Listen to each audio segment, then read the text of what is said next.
There's a strange kind of pain almost nobody talks about. It's not the pain of failing. It's the pain of trying and watching the people around you decide before you've even finished that you won't make it. No shouting, no cruelty, just a look, a pause, a quiet, "Are you sure about this?" And somehow that quiet doubt can hurt worse than an insult ever could. Most of us think the solution is to prove them wrong.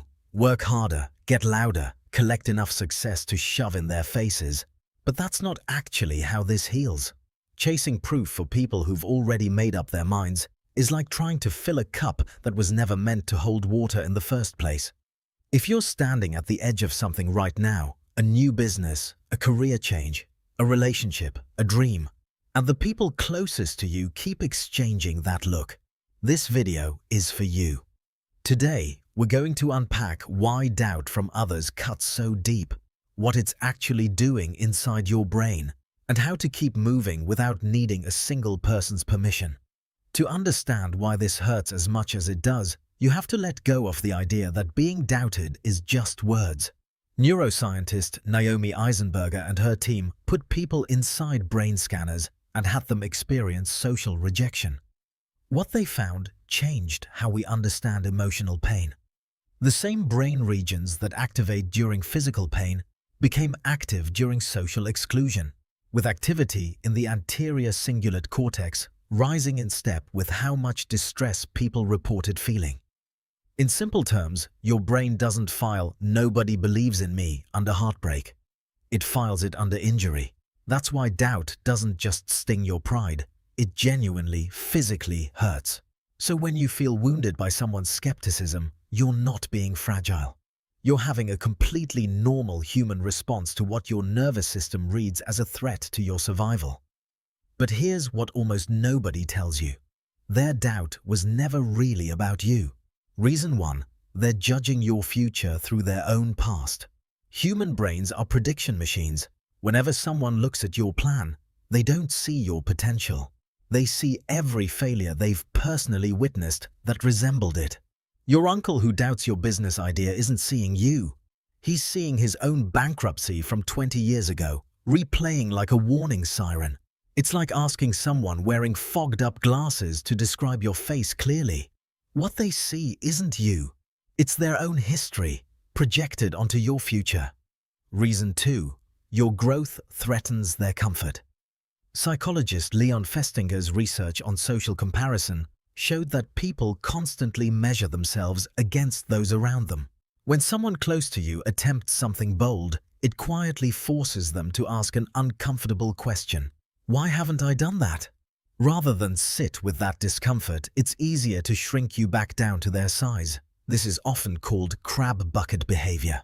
One crab tries to climb out and the others pull it back in, not out of malice, but instinct. Not because they want you to fail, but because your climbing makes their staying still harder to justify. Reason 3, doubt is the brain's default setting for anything unproven. Neurologically, uncertainty reads as danger. Something new, unfamiliar, or unfinished doesn't yet have a track record, and brains are wired to distrust what has no track record. This is why people rarely doubt you after you've already succeeded. They doubt you in the gap, the messy middle where nothing is guaranteed yet. Their skepticism isn't a verdict on your worth. It's just an outdated risk assessment system reacting to something it can't categorize yet. So what's actually happening inside you while all this doubt is landing? Let's look at 3 truths. Truth 1, the pain is real, but it isn't a diagnosis. As we covered, your brain processes disbelief as injury. That means the ache you feel isn't a sign you're on the wrong path. It's a sign you're human and that you care about connection. Confusing that pain for evidence that you should quit is one of the costliest mistakes people make. Truth 2, unchecked doubt is contagious. Psychologist Albert Bandura's research on self-efficacy, our belief in our own ability to handle challenges, showed that this belief isn't fixed. It's built through real experience, trying, failing, learning, and trying again. The danger is that other people's doubt can quietly rewire that belief if you let it in unfiltered. Every time you absorb someone's "I don't think this will work" without question, you're letting their unfinished risk assessment override your own lived experience. Their doubt was never supposed to become your evidence. Truth 3. The more you chase their approval, the smaller you get. There's a specific trap here. The more desperately you try to convince a doubter, the more you shape your dream around their comfort rather than your own vision. You start editing your plans, your voice, your pace, just to earn a nod from someone who may never give one.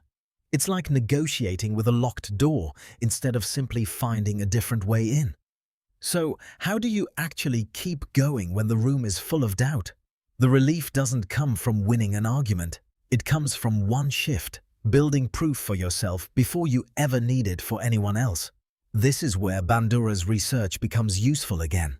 Self-efficacy grows fastest through what psychologists call mastery experiences, small, real wins that are entirely yours.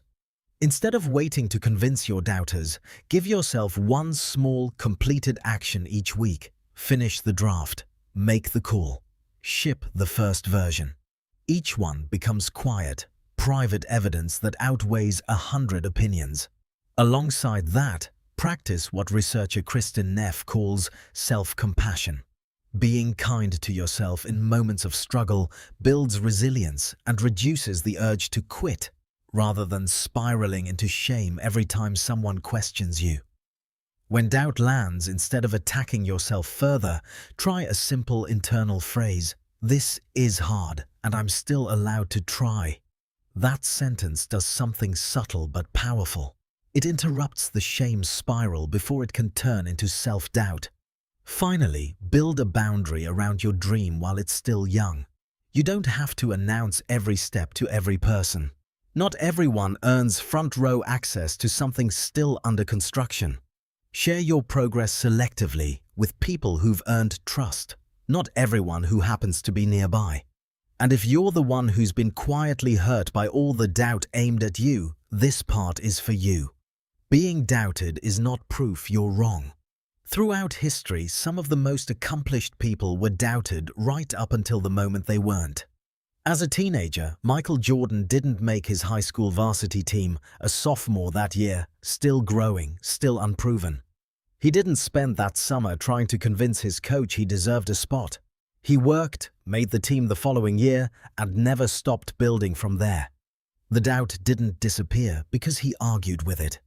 It disappeared because he kept building something too solid to ignore, at his own pace, for his own reasons. That's really the whole truth hiding underneath this topic. Doubt is not a locked door, it's just weather. It passes over you, sometimes heavy, sometimes light, but it was never the forecast for your entire life. The people who move forward anyway aren't the ones who feel no doubt. They're simply the ones who stopped needing permission to keep walking. If you've ever felt surrounded by people who didn't believe in you, share your story in the comments. You might be exactly the reminder someone else needs today. If this video gave you a little more courage to keep going, don't forget to like and share it with someone quietly carrying their own doubted dream. Don't forget to subscribe so we can keep exploring the hidden corners of the mind together. Take care, and I'll see you next time.